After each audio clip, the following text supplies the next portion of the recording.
Hello everybody and welcome to the online lecture for Chapter 6. Two important concepts in this chapter that I'm going to highlight for you are credibility and compliance gaining. So let's start with credibility. We should start our examination of credibility by defining what it is. Credibility is a quality of being believable, being worthy of trust, being an upright individual. So what makes a person credible? We'll look at the components of credibility in a moment, but for now, think of someone that you consider credible and what their qualities are. Why is credibility important for leaders? Well, remember that leadership is defined as a process of influence. So consider the relationship between being a credible person and how that would add to your ability to influence others in a positive way. So let's look at some of the components of credibility. Here are some building blocks of credibility that we evaluate when we're deciding whether we think a person is credible. The first one is competence. When we're deciding if a person is credible, we're looking at their competence level. How advanced are their skills and abilities? How much knowledge do they have about their field? We also consider trustworthiness. Does this person have my best interest in mind? Are they reliable? Are they known for keeping their word? And then we also look at dynamism, and this goes to expressiveness. Is the person able to express and communicate their interest in their field and in other people? Competence, trustworthiness, and dynamism are three important elements that help others see a person as credible, and then credibility will improve success in leadership, being able to influence others in a positive way. Now that we have a better understanding of what credibility is, let's look at some things we can do to build our own credibility with followers. Think about your self-presentation.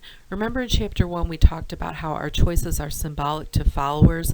They symbolize our beliefs about ourselves and others. So here are some elements of self-presentation that you can manage to convey credibility. First is your language choices. Do you show the proper care in choosing your words? Are you tactful? Do you think about how you're going to convey a message that has potential to anger or upset people? How are you going to word that? How are you going to account for their reaction? And are you avoiding the powerless words that could damage your credibility with followers? Your physical appearance. How do you present yourself physically, both in dress and in demeanor, in body language, in facial expression? Do you look tired and disheveled? Do you look enthusiastic? These are things you can reflect upon. To enhance your credibility, you want to always be improving and building on your skill set. Show interest in advancing your knowledge of your field, and that will rub off on others. So we do have some control over our credibility or how others see us, and these things are all a part of the package.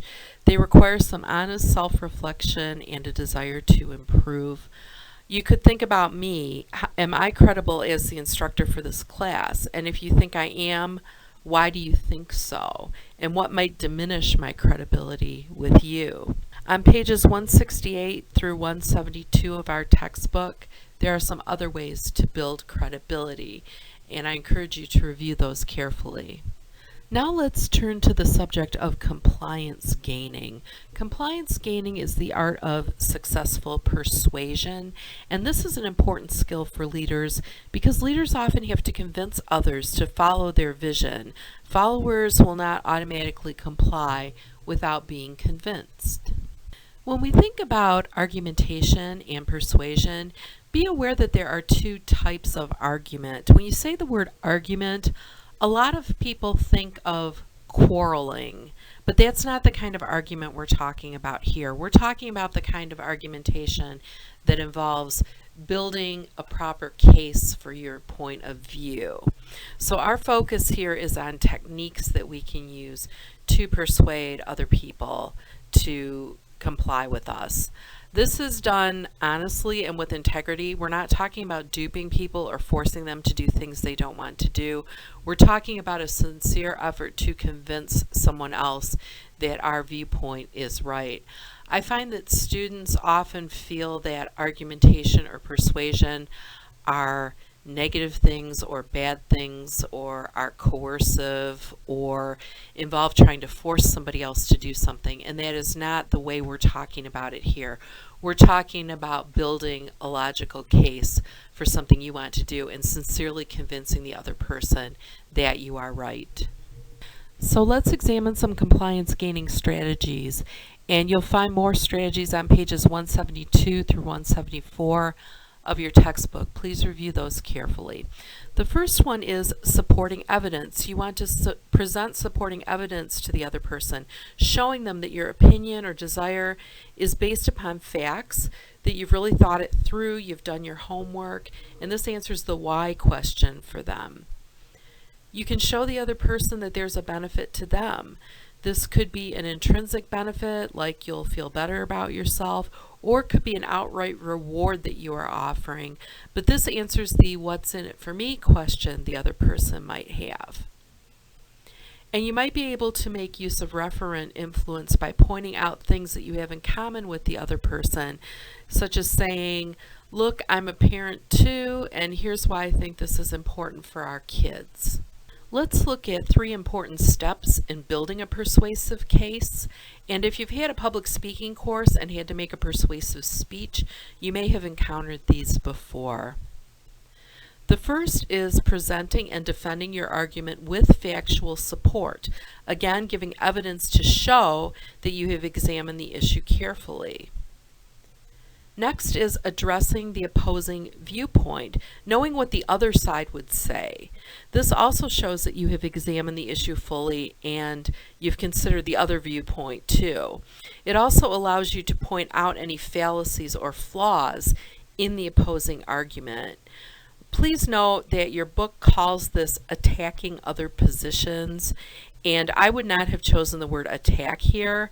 I understand the author's point. They want you to break down your opponent's argument, but the word attack implies an aggressiveness, in my opinion, that isn't necessary. What I'd like you to focus on here is being able to refute what the opposition would say. And in order to do that, you need to have a good understanding of what the opposition would say. And thirdly, you want to pay attention to managing the interpersonal relationship. When there's a disagreement on an issue, there's a potential for offense and for heightened emotion. And those can be managed when you feel there's respect between you and the other person, even though you disagree. So let's conclude by looking at the art and skill of negotiation, which is explained on pages 186 through 188 of your textbook, and please review those carefully. Negotiation is a special kind of persuasion that we use when we want something that another person also wants, and there isn't a good way to split it or for both of us to have it. So we need to convince the other person that we deserve to have it. A simple example would be to look at a pie. There's one pie. Maybe we both want more than half the pie, but we also want to stay in harmony with this other person because we're going to be working with them on an ongoing basis. So our goal is to honestly convince them to be willing to let us have the size of piece of pie that we want, not through coercion, but through building a convincing case and getting their willing compliance. So here are some techniques that we should use in the negotiation process. First, you want to separate the person from the problem. This means to focus on the issue and not engage in personal attacks. Keep bringing the focus back to the problem to be solved, and avoid saying things like, you never pull your weight around here, so you should do it, or something like that. It's not a test of wills, but a process of reasoning. And following from that, you want to focus on interests, not positions. So you want to focus what's in the best interest of both parties, the end result that we both want. Perhaps you belong to a parents group at your child's school, and members of the group are taking positions on how money should be spent. So you have different factions who are dedicated to spending that money in different ways, and maybe things are getting heated. It's useful to bring people's focus back to your common interest, which is the students, and which option will provide the best benefit for them. That can help defuse a heated situation. And then you also want to see if you can find a way that both of you can be satisfied. This might mean brainstorming other solutions than the ones that have been under discussion and being willing to set those disputed ideas aside to come up with some brand new ones. Those are some highlights of Chapter 6. Please contact me if you have any questions or problems, and I'll see you next time.